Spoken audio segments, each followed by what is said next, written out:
Welcome to the Coffee with Creators podcast, a casual conversation with creators about life and experiences. I'm your friend and your host, Michael. Reba Buhr is a professional voice actor who I discovered through my TikTok feed. She shares voice acting tips and comedy sketches that I thoroughly enjoy. While I originally wanted to talk about her voice acting career, the conversation went somewhere completely different, and I feel that I need to at least prep you for that. It could be due to the recent mental stress that I went through that prompted me to talk about, well, me.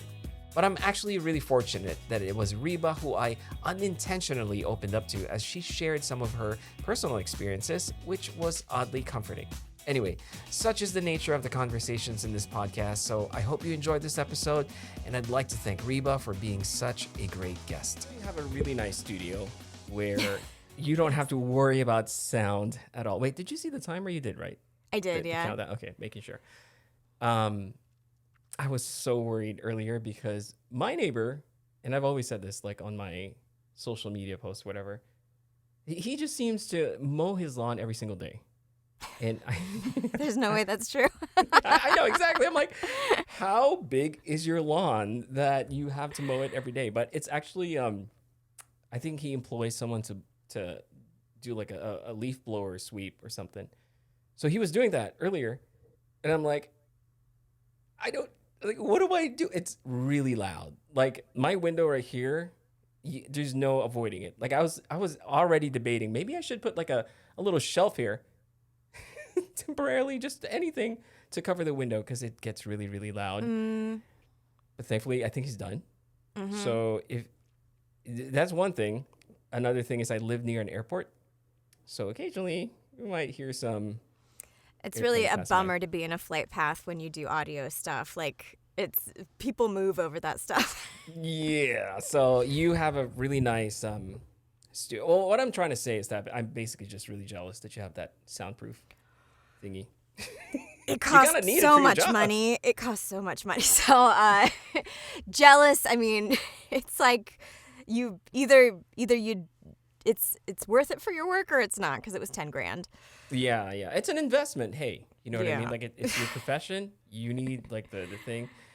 I'm just like I guess just from a peace of mind type of standpoint. You know what I mean? It's like that's true. Yeah, a leaf blower guy can come by and I can still function. Like I'm aware of it, but right. That's pretty but I'm cool. still functional. Yeah. Okay, so Reba, thank you so much for being here in this scrappy little podcast I used to call this. So just a little backstory. My name is Michael, by the way. I just realized I completely missed introducing myself. Hi, Michael. So I'm Reba. Hi, Reba. Nice to meet you. Nice to meet you. So I am not a professional podcaster. Although I've been doing this for the last 2 years, I call this a little experiment. So in the beginning of the pandemic, I basically lost all my clients. So a little backstory, just so you know who I am, and you're not just talking to some stranger. But I was a graphic designer by trade for the last 15 years, and so I got laid off 3 times. And during the pandemic, like right before the pandemic, I was actually working from home. So after I got laid off, I did freelance, and that kind of took off. That took off for like 2 years, and I was pretty happy with the way it was going. And then unfortunately, 2020 came and said, you know what, that's going to stop. So everything stopped, everything went away.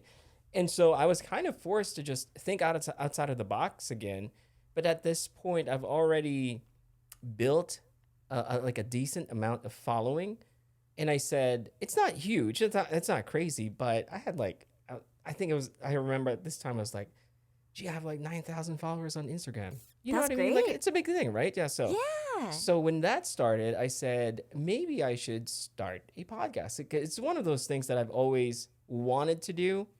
When I was a kid, I used to listen to a lot of radio, like the actual radio. And I've dreamed about being a DJ. I am not built for that stuff, you know, and it's just one of those things that I wanted to experiment on.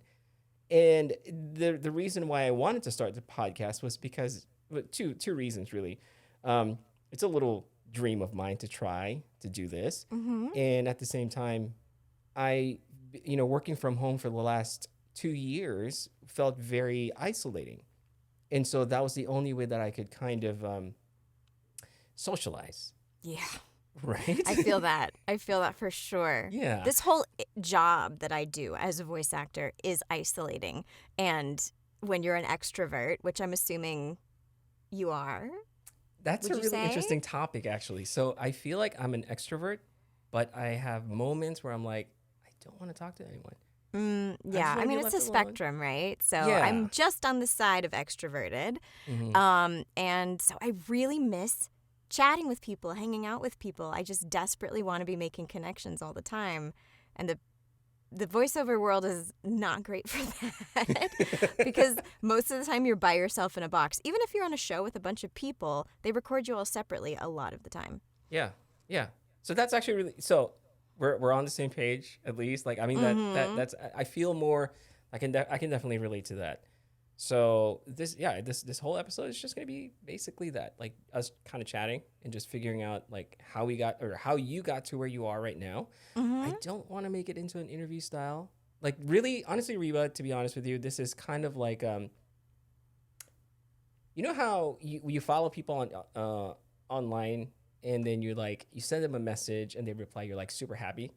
This is kind of like my my way of doing that. You know, it's like in the back of my head, I'm so excited because I get to not only message with these people that I follow, but kind of get to know them. So my podcast is this excuse, basically, to get to know people. So I appreciate you being here. Cool. And yeah. So going back, let's go back. Okay, let's try to figure out where we can start. So I think we'll start with how I found your social media channel. Please. Yeah.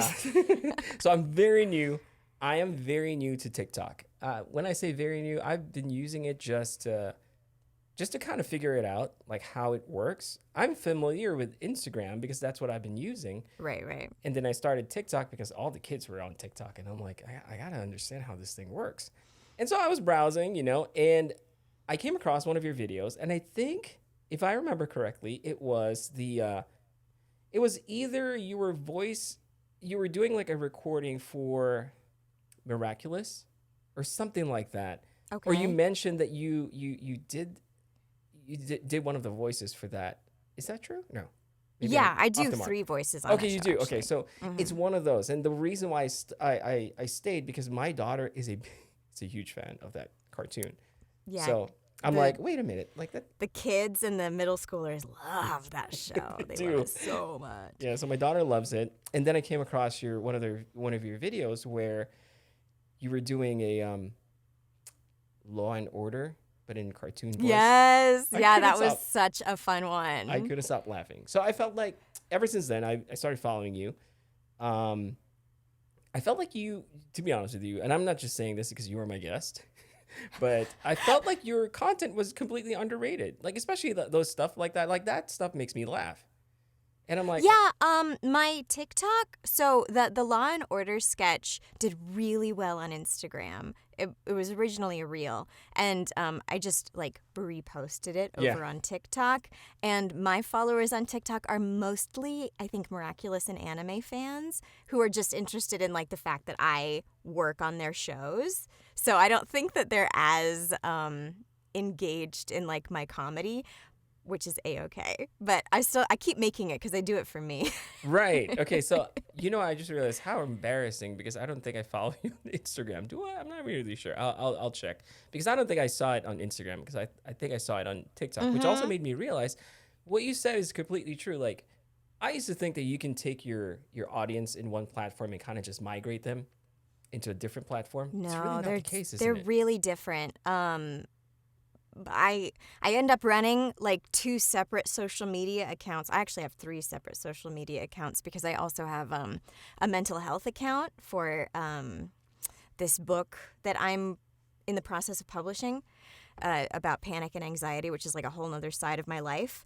But so I am making one kind of content that's more friends and family and people who see me as a comedian for Instagram. For TikTok, it is entirely just to impress the teenagers with I'm a voice actor, here's how you could be one too. That's all they're interested in there. And then the mental health account is all reels about like relatable mental health content. So it's like 3 separate jobs, which is too much work. It's a lot of work. Actually, if you don't mind, I would like to talk about that maybe later on during the podcast. That whole topic about mental health and anxiety and all that stuff. One of my faves. Oh, is it? Okay. So one of my favorite topics. Yeah, for sure. I'm going to pin that because that's definitely one thing I want to talk about. Okay. So you've been on TikTok. You've been on Instagram. Do you have a YouTube channel, any chance? I mean, I have one, but I don't do anything with it. Okay. It just exists to hold archive footage from like old jobs I've done and things like that. Okay. So if I remember correctly, you were in the theater arts. Is that correct? Is that your background? Yeah. Yeah, I studied musical theater. That Broadway was like the dream.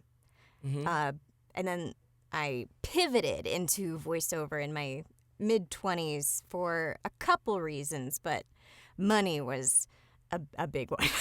Theater don't pay. Yeah. Starving artist, right? Yeah. Starving artist, yeah. How did you feel about pivoting? Like, was there a lot of resistance on your side, your creative side? Well, the pivot was born out of a complete collapse of my mental health and my life as I knew it. So, going back to the mental health, I've had 2 major breakdowns in my life, and this was the result of the second one. It was kind of wrapped up in like a stalker situation that resulted in, me no longer feeling safe on stage because that's where it started. So theater wasn't in my story all of a sudden. And I wasn't ready to go back, but I also needed to have a performance outlet. And that's when the voiceover pivot happened. And I'm very thankful for it. I wouldn't want it any other way. But it was like chaos that started it. That's great, though. I mean, that's great that you found that thing that you actually enjoy. Because, yeah, I mean, maybe just from my own experience, like talking to a lot of people, a lot of the people that I meet just don't seem how do I put this? It's like it's easy to be a victim of your circumstance. You know what I mean? And it's like a lot of people that I meet always has that. I'm trying to tread really lightly on this topic because I know we are all very different and we deal with things very differently. But I feel like a lot of people, myself included, I'll just say that, myself included, have used these incidents in my life, for example, as an excuse as to not to try anything. You know what I mean? So I've boxed myself in. I remember when I used to be a graphic designer. I still am, but now I don't really focus on that so much. I didn't really like it because I felt like it wasn't fulfilling me creatively, and it definitely wasn't paying me. So yeah, it wasn't paying me. But I felt like I boxed myself in a way where I felt like there's really nowhere else for me to go. And my excuse for the longest time, for how many years, was just, well, this is the only thing that I know. This is the only thing that people are willing to pay me, for, or whatever. And then it took 3 layoffs and a pandemic for me to realize that I can do other things. And it's so not your about pivot is recent. I would say fairly recent, in process even. Yes, definitely in process, definitely. So I guess I just wanted to say that because a lot of people, when they hear me and they say, okay, tell me about your podcast. And I'll say, I've been doing this for 2 years now. I have like 80 episodes or something. And like, oh, you're an expert. I'm like, oh, no. I am not an expert.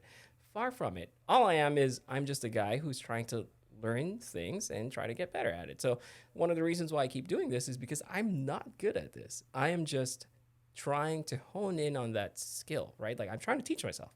Like this, for example, this conversation, Reba, if we had this like a few months ago, there'll be a lot more stuttering. There'll be a lot more stuff like that. Not to say that that doesn't happen anymore, but I'm a lot more comfortable like meeting people and talking to them and finding out who they are about about their life, what they do. And see, I don't even know how we got to this topic. Why am I talking about this? Well, I just want to say from where I'm sitting, you are a very accomplished podcast host. You are able to conduct an interview smoothly and with great confidence. And it might be time to reframe the way you think about yourself as a podcaster. Really? Yeah. I mean, I know it feels safe to say, I'm nobody, I'm not good at this. But I don't know. You're a man with 80 episodes and like your setup is beautiful. You sound great. So I'd graduate yourself to intermediate. Well, first of all, thank you. That's very, very kind of you. I wasn't expecting that. I feel like I'm the guest now, but but actually, that's one thing I do want to talk about, though. Let's try to let's try to dissect that, like what you said, because I feel like a lot of the creatives that I encounter feel the same way that I do, in the sense that I'm just not good enough. And for the longest time, especially me, I'll try to frame this in this manner. I also love to take photographs. It's one of my passions, my hobbies. I take photographs, but I still to this day refuse to call myself a photographer. And although on my Instagram account, that's basically what they know me for, my photographs. And they've always asked me questions like, how do you do this? What equipment? And how do you learn this? And I've always felt like a fraud just because I've never had any formal training on anything. It was just like, I just like to do it. And I've learned and I've, just evolved in that way. But to this day, I don't like calling myself a photographer. Maybe I should change that, because now in my social media profile, I do write it out as a photographer. But you said that the podcasting bit, the podcaster, I don't think I've ever written that on any of my social media bio or anything, even my resume. I would probably never write that. And mainly because I feel like I'm still at that point where I'm so unsure, and I feel like I haven't reached that point where I can say, yeah, I'm an expert. But how do you... I relate to you completely. Okay. And it's all real. But another thing that I'm also in the process of growing in myself is the idea that it's never going to be your job to talk yourself out of a room. Nobody wants that from you. And nobody's going to be able to believe in you until you believe in yourself first. So even if it feels like a little bit of lying, not a lot of lying, but if it feels like a little bit of lying when you say, yeah, I'm a podcaster, or for me it would be, yeah, I'm a writer, or I'm a comedian. Those are areas where I feel, I'm still kind of growing and learning, and I don't have all the bona fides that I know other people have. Voiceover, I'm pro. I know I've got those. But tell people that you believe in yourself even when you don't. You'll be taken the way you want to be seen. People will believe in you and bring you on, and you are better at that than you're maybe even willing to admit to yourself. If it's something you do all the time, like if you know how to do all the settings of a camera to make a photo look 5 different ways, just from, adjusting your f-stops and your apertures and all of that stuff, then I would say you know your stuff. And so it's bill yourself as the thing you want to be. Dress for the job you want. I was gonna go there. I was gonna say, remember that saying, dress for success. I'm sorry. Did you hear that? Did you hear that little chime? Any chance? Okay, good. Oh, thank God. Because for some reason I turned off all my notifications, but my email just keeps going off, and I feel like, and I hear it here, and I'm like, oh God, like this is gonna sound terrible. No, it didn't come through. Okay, great. Sorry, getting back. Where was I? Oh, remember that saying, dress for success, or something like, if you want to be successful, start dressing like you're successful or start acting like you're successful. I have always heard it, dress for the job you want, not the job you have. Oh, that's better. Actually, that does sound better. That makes a lot more sense to me than just dress for success. Because to me, it's like, dress for success. Oh, maybe if I change my clothes, suddenly I'll be successful. But I think, but the way I processed it anyway was you're convincing yourself that you have the capability of being something better than you are today. And I think that's what I took from that saying, because I remember when I started working from home, I would get up super early in the morning, and I would actually shower and get dressed. And my wife's like, "Where are you going?" I'm like, "In my office." And she's like, "Why to are you work?" dressing up?" Right? Because I need to be in that mindset. Like I'm a professional, right? Like I need to do this. Now that lasted for like a few months, to be honest with you. But that the thing is there, like you feel like, or I felt like I needed to convince myself, and for me to really feel like I am that person that I envision myself to be, I have to constantly put myself in that almost like physical, the actual physical space, like physical, it's almost like a manifestation of who I think I should be. So I think, I mean, you earlier saying that, I should probably graduate to actual podcaster. I'm actually really considering that now, because I feel like that's that's one thing that I need to unlock in my brain. Like, hey, you've done this for a while now. You're comfortable doing this. You enjoy doing this. Why don't you call yourself that? Yeah, I mean, there is no school or credential for podcasting. Most podcasters taught themselves how to do it. And actually, that's very true. I mean, Joe Rogan taught himself how to do it. The only like professional, like I listened to The Daily from the New York Times, which is like, I think they were saying they were the second biggest podcast. I would say that's like very professional. It was always being run by a company, but almost every other podcast that I'm a big fan of and listen to regularly, it started in somebody's house, and maybe now they have a studio and a producer, but they all started by teaching themselves. So you are completely equal with them in terms of trajectory. Well, I appreciate that. But you know what? You know what I'm going to do right now? I'm going to stop talking about myself. I've been doing that for the last 15 minutes or so. So let's talk about you, Reba.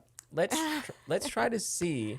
I want to get to know you a little bit more, because I want to see who this person is that makes me laugh in her social media, her TikTok, mostly her TikTok. I don't think I've ever seen your reels on Instagram for some reason. I'm pretty certain I follow you, but I'm just not. I don't make that many right now. Okay.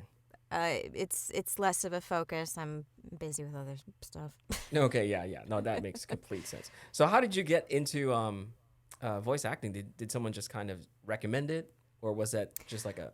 When I was in college studying theater and voice, I took Tai Chi for like 1 credit, mostly as a way to relax. And the teacher of those Tai Chi classes was also a improviser and a director of dubbing, which I didn't know when I took the class. I mean, I just generally know, this class is taught by this guy who's a very fun person. And as we took the class, we got to know each other better, and he's just the kind of person who is very generous with his knowledge and his connections, and when he sees something in you, some potential or an interest, he does what he can. He goes out of his way to foster that. I mean, I think that's why he works with students in his spare time. So he was directing a dub, and he said, hey, would you like to come in and do some little voices on this? You get paid $75 an hour. And I was like, money? Because I was in college. So I went in there, and I did that work, just adding my voice to little characters in this thing, learning how the dubbing process works, because it's a little bit technical. Because you have to like match it up with their mouths moving, and there's a system for doing that it takes some getting used to. But in doing it, I saw, oh wow, I'm acting, I'm getting paid, I'm getting to play a bunch of different characters in the same job, which is really fun and totally unlike anything else I've ever been asked to do. And I'm good at it because I have this theater background, so I've been playing big characters my whole young life.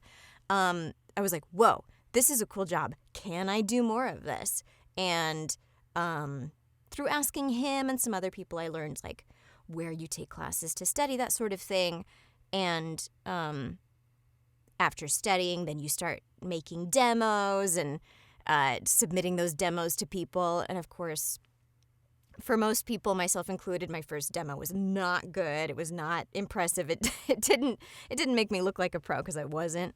But it built slowly. So like I went from maybe doing 1, 2, 3 jobs in a year over the course of a couple of years to doing 1 job a month and then 1 job a week and then multiple jobs in a day, which is, where I'm very happily at now. So I don't have to do any other jobs. I do it full time. Oh, that does sound great. I mean, obviously, when for anyone who's not in that field, automatically they're going to say, "That's awesome. I wish I was doing that." Like, I bet it's so easy. I'm sure it's took a decade. No, it took a decade. It took a lot of financial investment, more than any other acting career. Voiceover takes incredible financial investment because the equipment is very expensive, and the classes are more expensive than other acting classes because they also have to have the equipment at the class. Oh, yeah. So, like, you don't just get to rent a room. You have to rent a recording studio with an engineer to run a voiceover class. Whereas, if you're doing an acting class, it can be any space. Just all you need is a chair. Yeah.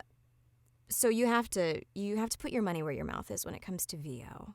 Which is why it's very important to have a survival job when you're starting out and to do the VO just on the side. Do not jump and let the net catch you because it's not there yet. When we come back, I start to share a little bit more than what I was expecting to share, and the conversation kind of went that way. But stick around. I am going to share with you one of the best decisions and investments I've ever made as a content creator, and that is signing up with an online library of royalty-free music. Whether you're new to creating content or a full-fledged creator, you know exactly the pain, frustration, and how much time it actually takes to find the right music. Not to mention, it gets really expensive paying for individual tracks. Epidemic Sound is the answer to all of that. They have thousands of high-quality, royalty-free music and sound effects that you can choose from for one affordable monthly rate. Their service has saved me so much time and money over the years, and I cannot recommend them enough. So for the Coffee with Creators listeners out there, you can try them out for 30 days, risk-free, by going to your web browser and typing in share.epidemicsound.com/CWC. Once you sign up, you have full access to their vast library, and I promise you, your brain, your wallet, and even your audience will thank you for it. Again, head over to share.epidemicsound.com/CWC for a 30-day trial. I'm glad you said that because I was actually talking to a friend last night, and he was telling me that, so this friend of mine, I've basically helped him find like all these freelance stuff on the side to the point where he got so much that he quit his real job, like not real job, but his actual like full-time job. Mm-hmm. And so he's doing well, but you know how it is in the freelance world. The first time you're not employed, there's a lot of very, what do you call it, like that fear that you might not get a job or a project. Yes, yeah. Every job, right? It feels like, okay, this is the last time I'll ever work for the rest of my life, and you do have those weeks. I'm in a week like that right now where I don't have any work this week, and you always feel like, I guess my career's over and I'll never work again. I mean, I actually know that that's not true because I have work booked in the future. But that's great. You feel like a total slob when you're not working. And then you feel miserable when you're working too much. In my spare time, that's a topic that sorry. I was gonna. I was just Sorry, gonna say we that's a started top. two different things. I know. No, when you said that you work too much, that's something that I can definitely relate to, and that's why I kind of wanted to talk about the whole anxiety thing. Mm-hmm. I went through that like very recently, like Oh, a month yeah. ago. Yeah. You know what? Yeah. I instead of me delaying that topic, let me just talk about it. So, Sure, but sure. I promise you, I'm not trying to talk about myself again. I know it's been You can talk about the yourself. same thing for. Okay. So basically, so January came along, and I said this year it's going to be a lot better for me because I'm going to hit these goals. I'm going to do this and this and this, and I'm like, I can fit all of this in January, like in 1 month.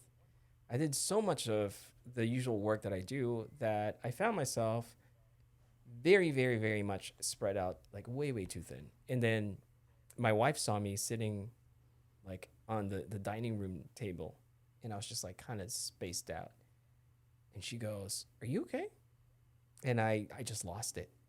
And she's like, "What's going on?" And she's the type of person who doesn't really know how to deal with that stuff. So it's like that's my Mm-hmm. first mental breakdown. I would say the the one that came close to it was a few years ago when I used to work for a very toxic, like in this very toxic environment, and I had no one to talk to because mental health and anxiety and depression all that stuff wasn't really talked about that much No. back then, right? So it was tough for me, and I had to kind of just suck it up. Like, hey, that's the way it is. You just have to relax. Like that's my favorite word. Like, you just gotta relax. I'm like, okay, I'll do that right now. I'll just relax. But Very helpful. Wow, thanks. right. You've really changed things for me. But basically, I luckily my brother has gone through, not luckily, but my brother has gone through something similar in the past. Actually, much worse than what I've gone through or what I experienced. And first person I called was him, and I said, hey, this is what's happening. He's like, okay, first of all, you just sit down, um, realize that your kids are okay, your wife's okay, you are okay, everything is fine. You pinch your fingers, like just trying to get me back into like to find this like Right. so Find weird. what's real, the present moment. Right, yeah, it's such a Yeah. weird thing to talk about because it's something I've never experienced before, and I literally So was felt it a like I panic was attack? floating. It was a panic attack, but it also lasted for like a week in a sense that I didn't want to think about anything. I was always going to sleep. I was always like sleepy. I was always just like I don't want to think about anything. My blood pressure went up, and I just did not want to look at a computer screen or a phone or anything like that. So since then, I've practiced a lot of basically a lot of meditation. It's my first time doing Mm-hmm. this, and I'm like, well, what do you do with meditation? Like I don't know what this thing is, but I sat down and I'm like, this thing is actually really good. So Oh, for like God. yeah, for like Meditation is 9 days straight, amazing. it's amazing because it Yeah. it keeps things in perspective for me. You know what I mean? It's like after that, when I had a little bit more clarity, then I looked back and I said, okay, what caused that? And basically, it was just that constant fear, that constant worry, that constant pressure that I was giving myself in a sense, like Mm-hmm. you got to work, you got to do this, you got to do all the things that you need to do. Where it got to a point where I basically just did not have enough time for myself anymore, and I felt like Yeah. anything that I do outside of work was a sin because it's like you're not working, Mm-hmm. you're in what are you doing enjoying like this TV show or reading a book or something. That's not what you should be doing. And so it was very bad, and since then I'm happy to say that I've gotten a lot better with how I manage myself, my time, and my phone is in do not disturb perpetually. Like it's I'm not going to turn that off anymore because I feel like Mm. any message that I need to get, like if it's important, they can get in touch with my wife or they can leave me a message or whatever. But everything else, that can wait. Yeah. So I think I've managed to do that. So Reba, I'm done talking about myself, I promise. So I have another favorite quote. It goes, listen to your body when it whispers so you don't have to hear it scream. I love that. And sometimes the things that we overdo are exciting. It's not always bad stuff. Like sometimes you're just really super excited to supercharge your career and you're taking big steps and you want to be doing all of these things, but it's still too much for your body and your brain, and you're overtaxing yourself. And so those first couple times that we do that, we just don't have our ears aren't open to the, hey, this is too much. We need to slow down. You can't hear it. You've never heard that before in your life. And so then your body has to grab you and be like, this is too much. But after a couple times of that, you start to notice the little signs. So it's easier to catch yourself. Because I am also very motivated type A person. So I'm always assigning myself projects and tasks. And I have the habit of making everything equally important. Oh, yeah. You know, keep yourself alive is just as important as vacuum the house. And that causes me stress. So I have to force myself to remember to let things go. But I'm pretty good at hearing my body these days. That's good. That's so great. I mean, did it take you a long time to get to that point where you're like, okay, I gotta listen to myself a little bit more? I mean, yeah, it took me a long time to get expert at it, but because my mental health journey started out with panic attacks that wouldn't go away right off the bat, the only option was to stop everything I was doing and listen because I was non-functional. So the very first time it happened, I was 21, I was in college, and I kept going to the emergency room again and again and again. What's wrong with me? I'm dying. There's something wrong with my heart. I cannot stop. My heart's beating so hard, and my digestive system is just whack, and I'm crying all the time. When they finally figured out it was panic attacks and not an actual physical problem, I had to drop out of school for the rest of that semester and go home and do nothing because there was no way I couldn't eat. I couldn't focus. I couldn't get through a class. That sounds terrible. It was terrible. Did you have anyone to talk to, at the very least? Well, my parents were there for me. You know, they brought me home and they set me up with therapy and psychiatry. They knew the right things to do. My mom set me up with a bunch of self-help books so I could learn about what was going on for myself. They didn't have the knowledge to talk me through what I was actually dealing with emotionally. But they were 100% there for me and supportive. So I was able to learn what was going on through the therapists and the books. But like you said, at that time, nobody had ever spoken to me about mental health, and no one had ever been open with me about their own mental health. So no, I didn't really have anybody to turn to, which is, I think, why it was so bad when it started, because I was completely blindsided. Right, you had no way to process it or anything like that. Yeah, and I felt like I was the only person in the world who'd ever had it. I didn't know that anybody else had ever had it. I was gonna say that in a weird way, I appreciate you. First of all, I appreciate you sharing that story, because it's comforting for me. I mean, very selfishly, that's very comforting for me because I went through a couple of ER visits myself for the same reason. I'm dying. This is why I share this stuff. I mean, this is like so yeah, because it's comforting to know you're not alone. Right. I remember I called my wife, like, I'm in the ER. She's like, what's wrong? And I'm like, I feel like there's something wrong with my heart. And then they checked me and everything. Like, nothing's wrong. And I got the bill. And she's like, and she got mad at me. And I'm like, well, I wasn't kidding when I was feeling that. Yeah. No, I'm not kidding. I think I'm having a heart attack. Yeah. Yeah. She's like, maybe next time you should just sit down and, not do anything. Okay, I'll do that.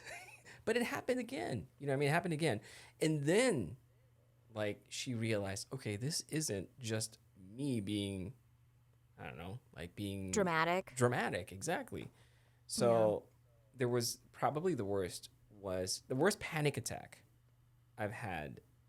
Yeah, because I don't even know how. Okay, Reba, let me ask you, how do you define a panic attack versus like an actual mental breakdown? I'm so glad you asked. According to the DSM-5, a panic attack is a brief period of discomfort that comes on suddenly, and it can have any number of this really long list of symptoms. And some of the ones that I can think of off the top of my head are heart palpitations, shallow breathing, hot and cold flushes, abdominal distress, which includes stomach churning, diarrhea, acid reflux, things like that. Dissociation, depersonalization, or derealization, where you just kind of feel like you're outside your body looking at yourself, or you feel like the world isn't real. Oh my God. Yeah. Tingling or numbness.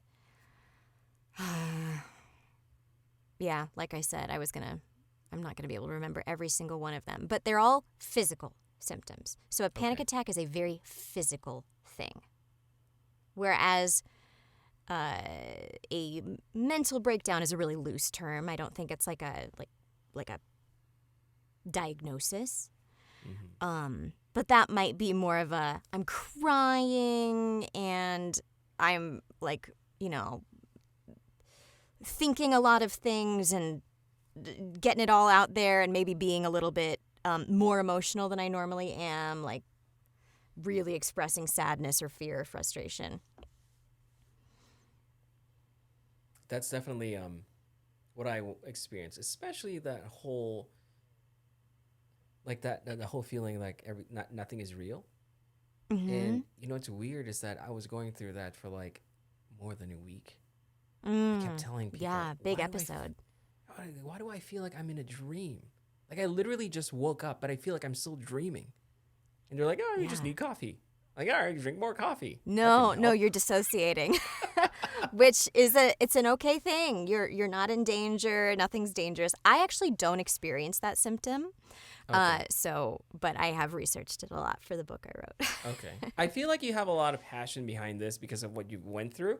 So, I mean, this topic in general. Let's talk about that other channel that you mentioned. You talk about this, or is that safe to assume? Yeah, so the channel's called Get Thee to a Therapist. It's like get.thee.to, because the book is called Get Thee to a Therapist. And there are a lot of books in the world about dealing with anxiety and panic because it is such a prevalent condition. So many people deal with it more and more and more every year.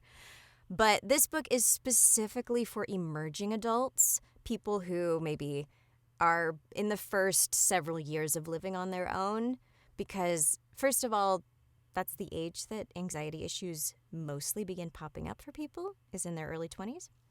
But also because at that age, you need a little extra guidance in how to use the medical system to help you. I didn't know how to make doctor's appointments yet because my parents had done it for me so far. I didn't know how to manage my insurance, and I didn't understand all the words that go with insurance claims and explanation of benefits and stuff like that. I had never imagined myself going to a therapist or a psychiatrist, so I didn't have a clear understanding of what those people were or what they did or what the difference was between them. And what to expect in seeing either of those. Like, what is therapy like? What should I hope to get out of it? How long does it last? How do I know am I allowed to see different therapists? Like, what if I don't like my therapist or trust them? And with psychiatry, like, do I just have to do whatever the doctor tells me? What are they going to give me? And then also how to adjust your lifestyle, which there's a lot of places to find that, but I share all the things that have helped me the most in terms of adjusting my lifestyle. Meditation is a really big part of that. Yeah. And understanding mindfulness. And also how to advocate for yourself at school and at work. It's amazing, and I have a lot of personal experience with this. the Americans with Disability Act protects people with mental health issues. You are covered under that. So any discrimination or, there's if you need to take leaves of absence or you need extra help with making work doable for you, your work is legally obligated to help you with that stuff. There is a lot of channels you have to go through to make them do it, but people don't realize. I know all this because I was in a position where I had a total mental breakdown. I loved my job, but I was so embarrassed because I was crying all day at work and I couldn't work. Mm-hmm. So I quit. But I didn't have to quit. Turns out I could have used those systems to help me maintain my employment while I got through what I was going through. So I explain how to do all that stuff in the book. That's awesome. And on the social media. I didn't know that. And I feel like nobody knows it. Exactly. It's so weird because your employer wouldn't want to tell you, right? Actually, it's not in their interest. But it's just so terrible to think that there are resources like that out there. There's help out there, but we just don't know. We just don't know about it, and it kind of sucks that. I mean, my episode is probably nothing compared to someone else's, whatever it is that's going on in their life. I mean, I'm fortunate enough that I was in a safe environment. I had people that I could rely on, and I felt safe in general. It was just like dealing with my whole thing. And, for me, the biggest step really was just being more aware of, like you said, like listening to your body. It's very important for me. I think that's one thing. I actually made myself a promise this year, which is basically to focus on myself. Like this year, make sure that before you try to share any excitement or any sort of joy or happiness to others, make sure you do that to yourself first. Make sure you're happy. You can't pour from an empty cup. There you go. That's one of my favorite quotes. And it's so true. I think you're a dad, right? Yes. So, that takes a lot out of your cup. It does. Oh my God, it does. It's wonderful to be a parent, right? But It's also you've committed to giving a lot of yourself away all the time. And so it's going to take extra effort to make sure that you have what you need to function. And that's what that's what I'm starting to realize right now. Because for my daughter's 6 years, no, she's turning 6. And I have a son that's turning 3. So that the responsible adult in me will say, you have to do this. And any pain, any discomfort, anything that you don't like, it's just part of the process. And it's it's okay. You just have to kind of push it way down so that it doesn't come up. But like you said, as a parent, you really put them first over anything else, even your happiness. But the problem is, in the beginning, I felt like that was the right thing to do. But then it starts to eat away at my personality, my joy, everything. And what's left is just an empty husk of a person who just goes through the motion. Or most of the time, actually, it was just someone who was just frustrated all the time. My kid would do something like any 2-year-old would do, and I'd just lose it. And I'm like, my wife's like, hey, he's only 2. He doesn't know what he's doing. And I'm like, you're right. And then that's when I start to realize, okay, what happened to the joy? What happened to the thing? I'm supposed to be the person that enjoys this, right? And then since then, I've been a lot more conscious. Actually, that part has happened so many times in the last year, and that I've started to notice. Basically, I understood myself a little bit more, wherein I have to put myself in a situation where I'm happy, so that I can also make my kids feel the same emotion. You know what I mean? It's not like if I'm depressed, if I'm sad, if I'm just frustrated, that's most likely what they're going to experience from me. But then in the beginning of this year was still, I thought I knew myself already, but then I overworked, I overbooked, I did everything that's not good for me.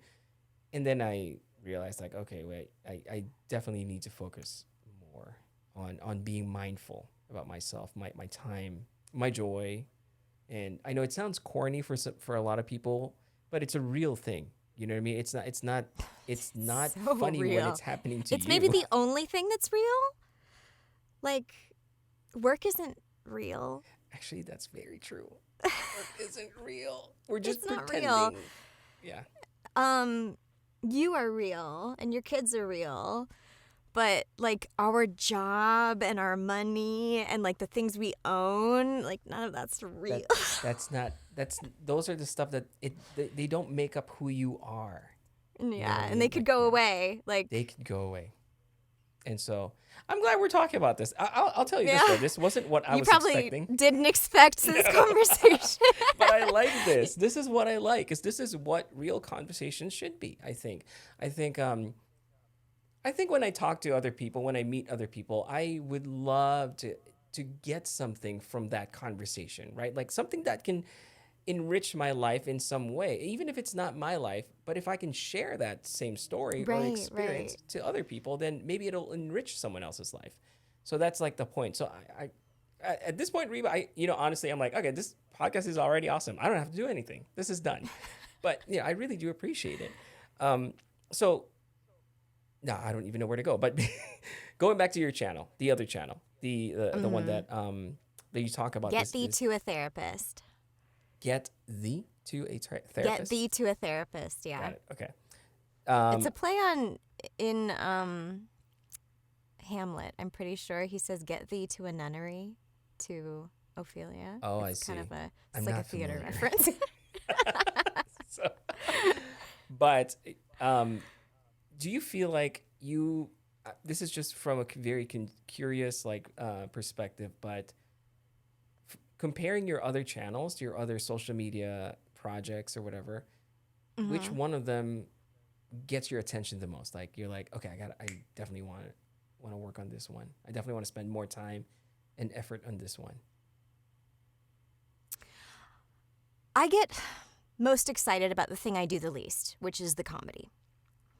That makes me happiest. Honestly, the Get Thee to a Therapist page and the content I post on there mostly causes me stress because it doesn't do as well as I'd like. And I only made it because I heard that to get a book published, you need a certain number of followers on Instagram. You need to be famous in some way for publishers and agents to see potential in you as somebody who will generate sales.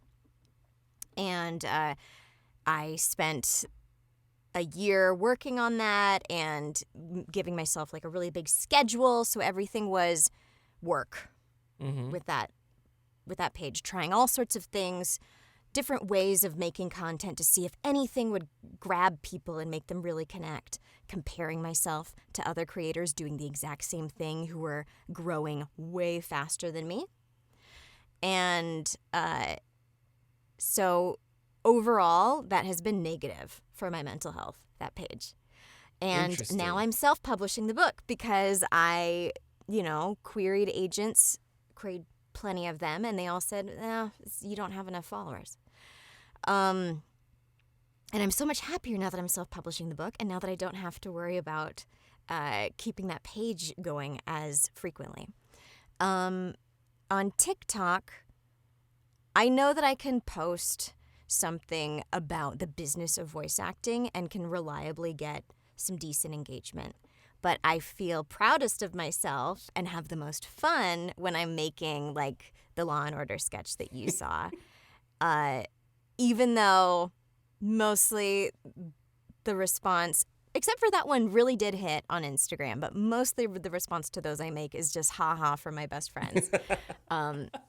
I love comedy, and I want to be making comedy all the time.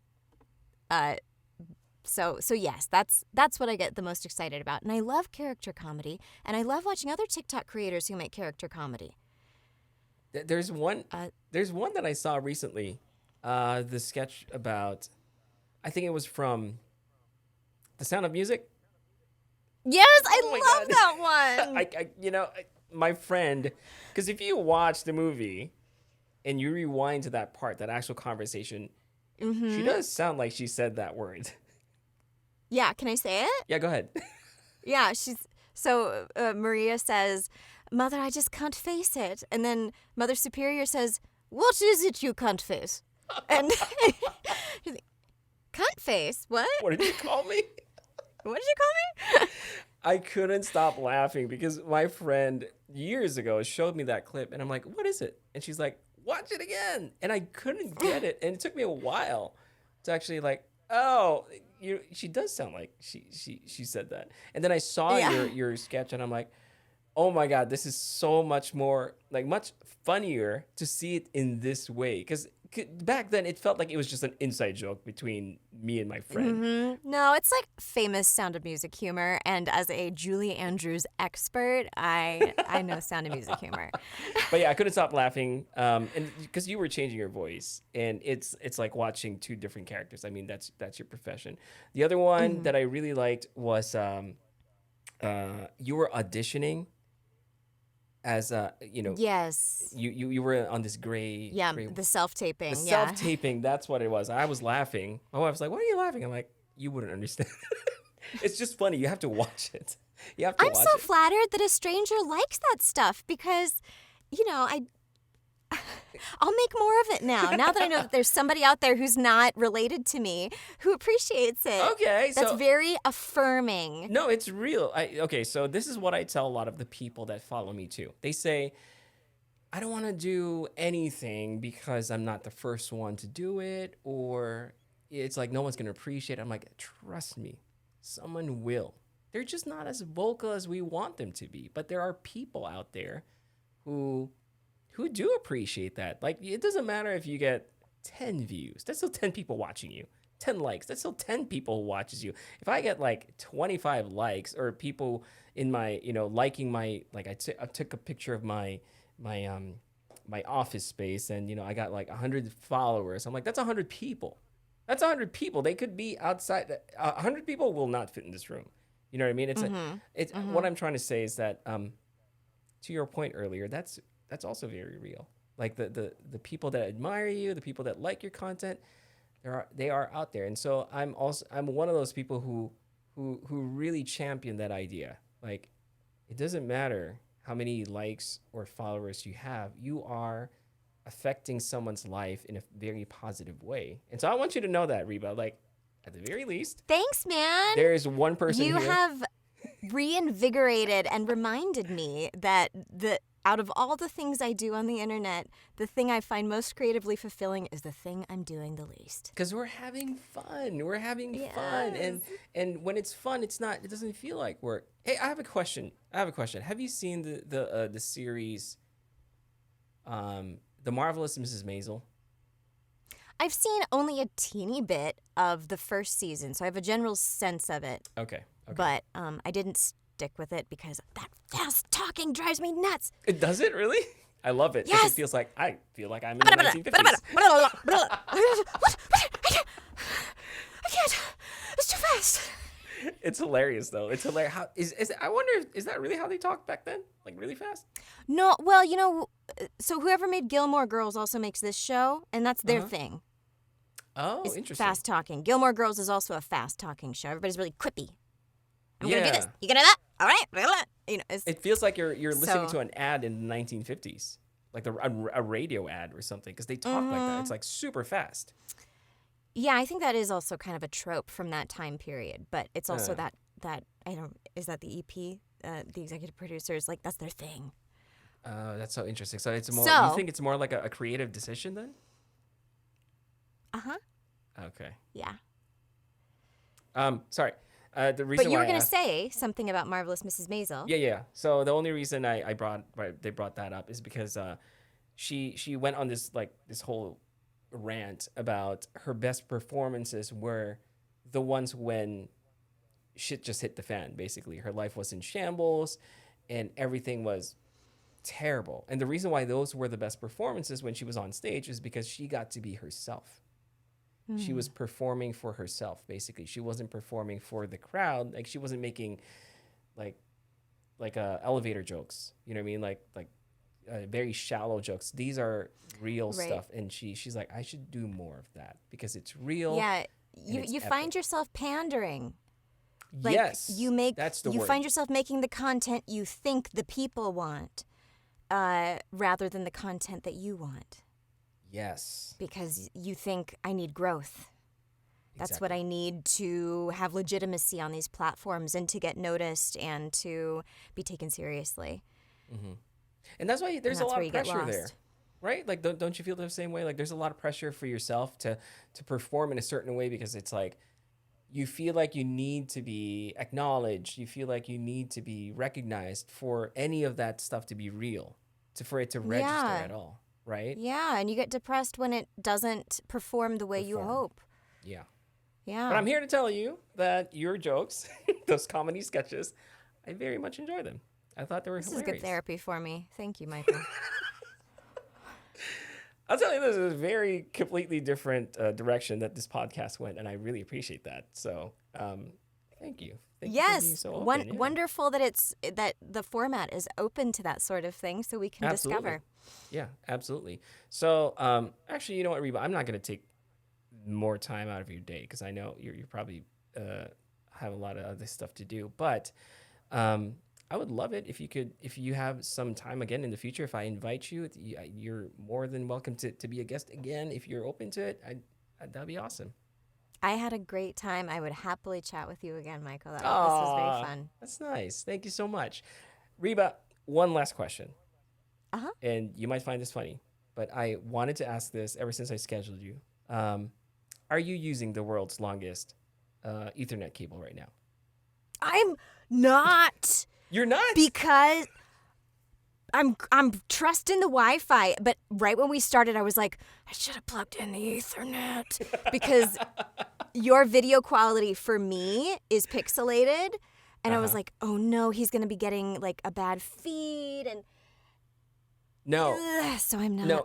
It's actually no. Don't worry about it. Actually, because like this app that we're using, it's recording what you see on your screen right now. So although mine looks pixelated, when I'm done with this podcast, it exports it and it's going to be awesome quality. Don't worry about it. Okay, great, good. But I just wanted to ask that, and for context, for those who are listening, Reba made this. It was a day in a life, right, of you as a voice actor, and I found it so hilarious that you have this long ass Ethernet cable that's on a spool that you have to bring down like all the way to your recording studio at home, and it was like outside of the house or something. It's in the garage. It's in the garage, yeah. It's so I'm like, where do you even buy that? That's I just thought it was so Amazon. Amazon has everything. Well, Reba, thank you so much for being a guest here at the Coffee with Creators podcast. Really did appreciate your honesty, your openness, and your comedy. Really, people, you guys need to follow Reba on TikTok. Actually, do you mind sharing your TikTok or your Instagram? Yeah, Instagram is at Reba Buhr. I've got a couple. Some are Reba dots. But if you type in Reba Buhr, RebaBuhr, I'm the only person in the world with that name. Yes. So she's not hard to find. I'm not hard to find. Yeah. So yeah, at Reba Buhr on TikTok, on Instagram, I think. Maybe at Reba.Buhr. But you'll find me. You'll find her. I'm there. Yeah, it was easy for me to find. It's a little brown-haired white girl. Make more comedy. I'd love to see more. Only if you enjoy it. I'll do it. I don't want you to do it just because someone says to do it, but only if you enjoy it. But I do enjoy it, so that's awesome. We'll do. All right, awesome. Well, thank you again for stopping by, and I hope to see you again sometime soon in the future. Yes, thank you.